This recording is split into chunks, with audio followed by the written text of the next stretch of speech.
Major breaking news from Burkina Faso. Fresh reports confirm a dramatic development in Burkina Faso. The government has officially expelled a senior United Nations representative after accusing her of spreading false allegations against Captain Ibrahim Traore and the Burkinabe army. According to sources, the UN official claimed, without consulting the government, that Burkina Faso's forces were responsible for unaliving civilians and mistreating communities. She even alleged that over 226 people from one community were killed under the watch of Captain Traore, an accusation the government has firmly denounced as the biggest lie ever fabricated against Burkina Faso. Authorities insist that the army's operations target only terrorists and armed groups destabilizing the country, not civilians. For years, the UN representative reportedly suggested that the Burkinabe forces were acting against their own people, a claim officials say has no evidence. Following these statements, the government immediately ordered her expulsion, declaring that she must never set foot in Burkina Faso again, despite having spent over 20 years in the country. When pressed about the source of her claims, she reportedly failed to provide proof. This bold move underscores Burkina Faso's growing resistance to external interference and its defense of national sovereignty under Captain Ibrahim Traore's leadership. As African member states, we do not wish to gather here next year with no progress made on the African Union's Zuluini consensus, which demands that 2 permanent seats with veto power and 5 non-permanent seats must go to Africa. So, following the strong signal of support from the U.S. government, we expect to see this matter on its way to the United Nations Security Council to be tabled, to be heard, and to be settled. That is the UN we want. That is the UN the world needs. A reformed UN that practices the equality and democracy it preaches. A reformed UN that is not constantly polarized by nuclear power, stuck in Cold War mindsets. A reformed UN that uses its multilateral muscle to give equal attention to the interlocking issues of public health, food security, insecurity, climate change, and conflict, regardless of where they emerge or who they affect. Why are we still going to the United Nations as Africans? That is a useless entity. It's not for us. The largest voting bloc in the United Nations are the African nations. We don't have a seat on the table. Why do we go there? We go to the United Nations to vote on their issues. They pay African countries. Yes. Oh, vote with us on this issue. Vote with us on this issue. Mm-hmm. We have no business going to the United Nations, period. Right. We need to tell Secretary Guterres, thank you very much. But we're no longer going to attend United Nations. It's not our entity. Until we have true representation. Good. The world must never forget that Africa is the victim of 2 colossal and compounded injustices. First, the profound impact of colonialism and the transatlantic slave trade. The roots stretch back centuries, and the bitter fruit continues to affect Africans and people of African descent to this day. Decolonization alone in itself was not a panacea. Political independence did not free countries from structures based on exploitation and decades of economic, social, and institutional underinvestment. It is high time for reparatory justice frameworks to be put in place. Africa is the only reason why Western Europeans get to enjoy such a high quality of life, especially for France. They brag about being able to live well even though they don't have to work as hard as Americans, but they omit the fact that all that comfort they enjoy comes off of the back of African resources and labor. England, Portugal, Germany, Belgium, Italy, and France all made a massive scramble for Africa in the 1880s, and France by far still has their foot in their old colonial ways. Even though these African nations have declared their independence, France and a couple other countries are still exploiting them, and they have given nothing in return to these African nations. They have built very little in infrastructure and construction. They have given next to nothing compared to how much they have taken to support their ways. Out of the 8 African coups that have happened since 2020, 7 of them were from French colonies. The French do not know how to build, they do not know how to innovate, they do not know how to grow democracy in any part of the world, which is why for the past 60, 70 years, they have just had French puppets that were ruling these African countries that finally got sick of how they were being treated. China has only taken an interest in Africa for 30 or 40 years, yet they have built more industry and infrastructure than all of the other European countries combined. So of course, the African nations are going to have a much more favorable disposition towards China, since they are the ones who are actually building factories, roads, bridges, hospitals. China is actually divesting a lot of their own resources to make this possible. And you guys know how I feel about a lot of Chinese policy, but they did hit the nail on the mark when it comes to Africa. It is pretty clear that Russia's Wagner forces have had a lot to do with the coups that have taken place in Gabon, Niger, Mali, and Burkina Faso. And even though the Russians aren't trying to actually help anyone, I believe they are trying to foment chaos and destabilize a lot of positions in the West. This can be an overall good thing for Central Africa. Even though the Russians' goal is to create a lot of instability for the West, this instability can spread to a lot of other African countries, and that can actually hurt a lot of China's positions there. Make no mistake, despite what you're seeing in the media, the US will find a way to exploit whatever is happening in Africa. At first, they seemed that they were very pro taking down the Niger coup, and now they've kind of backed off, and they said that they are going to respect the current government. No, a lot of these African nations don't have a favorable viewing of the United States. The US will always find a way to profit off of whatever instability is caused. If there is going to be a disruption in the energy supply, I will bet you that the US will make money selling its liquid natural gas and oil. If there is going to be widespread war, the US is going to make a lot of money selling its weapons. I would not put it past the United States interests to have their cake and eat it too. They may be happy about China building all of this infrastructure because that means the US doesn't have to. It means the US doesn't have to invest in anything to make Africa more prosperous and rich, but they can reap all of the benefits for when that actually happens. In my opinion, I think that every Western interest should be kicked out of every African country and then reintroduced as a potential trading partner among peers with equal standing, instead of these African nations having to deal with the West like guaranteed exploiters. Welcome back, family. I'm so happy to be with you this time, this moment, at this place. So welcome and be blessed. Stay tuned. So my first question: where you when the citizens are being killed here in Africa by the rotten governments? Where was you when things are not going here based in Africa? When the terrorists are attacking here African citizens, killing them, and many things are happening here today in Africa. But where was UN?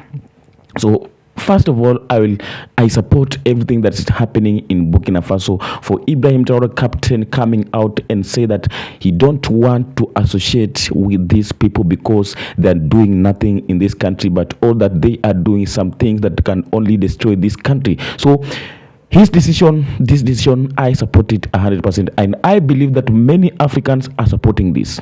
Many Africans are supporting this. If you can remember, just a few months ago, when UN headquarters declared that they want to relocate here in Africa, especially basically in Kenya, because their originality headquarters, where they are in America, it's too expensive, and they are feeling like they're not able to maintain that organization. Hello one and hello all. We hear from the grapevine again that the United Nations wants to move its head offices away from Geneva and New York, and they want to bring these head offices into Kenya. Why? Because the cost of living in Geneva and in New York has become too expensive.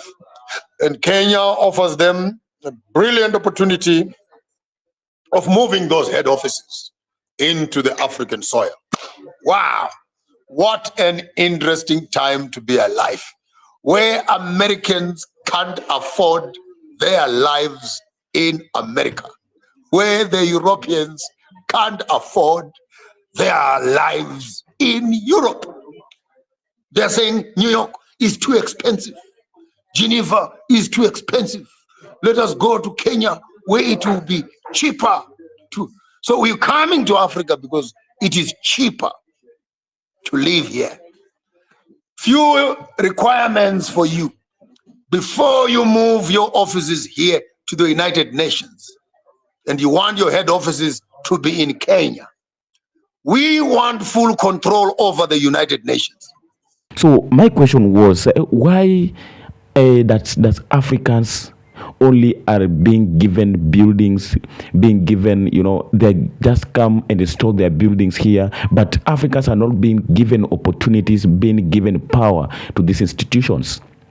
Because when they come and build their headquarters here in Africa, mostly in the country like in Nairobi, Kenya here, they are only coming to establish their powers, their authorities, and everything here in Kenya, in Nairobi, in Africa. But all that they have like authorities and power, they're not giving out in African to the Africans. But so they are only using Africans to make their dreams come true. They're only using African lands to come and control Africa, because when they say that they want to come and establish their territories here in Africa, it means that they're coming to capture a complete Africa. They're only coming here to make sure that they capture Africa.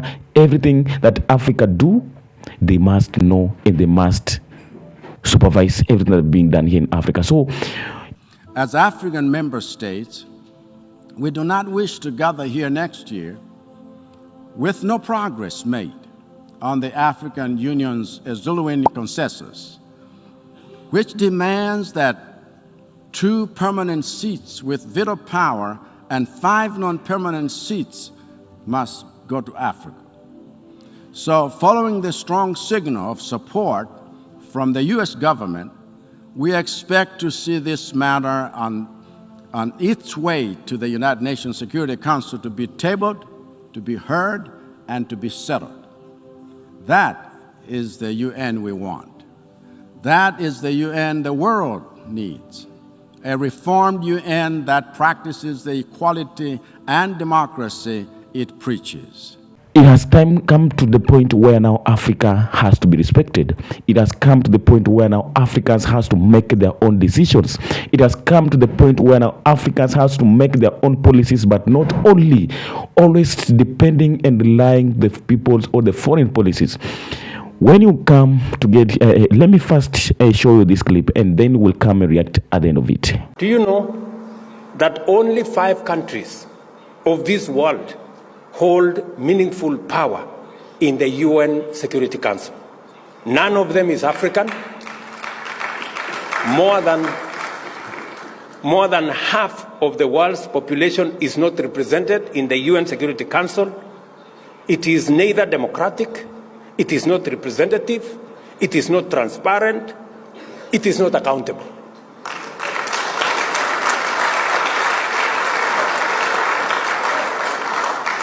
As a result, it is unable to effectively respond to the pressing peace and security needs of the parts of the world most affected by conflict and insecurity in our global south. Its attitude to conflicts is geographically determined, and its intervention is likewise biased. So those are welcome back. Those are some of the things that we are looking up to. Those are the things and basic of things that we are looking and we are considering. Because when you go to this institution like UN, it's just the same like AU, like ECOWAS, like a SADC, and all these institutions or organizations. But because when you take a look at this organization, some of them, like let me first speak on this that was imposed here, that was supposed to deal basically in Africa, like ECOWAS and the AU. African Union is just there. It is in Africa, but it's not doing something to build up Africa. Because when you take a look at all problems and all sanctions that's happening in Africa, they're happening under the watch of these organizations. But we have like Security Council in AU. When you go direct to watch over all these units like Security Council and all these, they're being led by non-Africans. These are the foreign people who are coming to lead this organization. So the basic and the most powerful council like Security Council, they're not being led by Africans, whereby they cannot offer the basic services to the Africans. When African erupts or faces challenges like terrorism and everything they're facing, when that deals with the human trafficking and all these things, they are not getting a help from this organization, because for the African to apply or to get service, to get a help from this organization, it requires a lot of processes, which at the end of it may come in a point in a time where the problem will be bigger and Africans will be already affected by the problem. So it cannot offer any help to the Africans. So this means that these organizations are not meant to help Africans.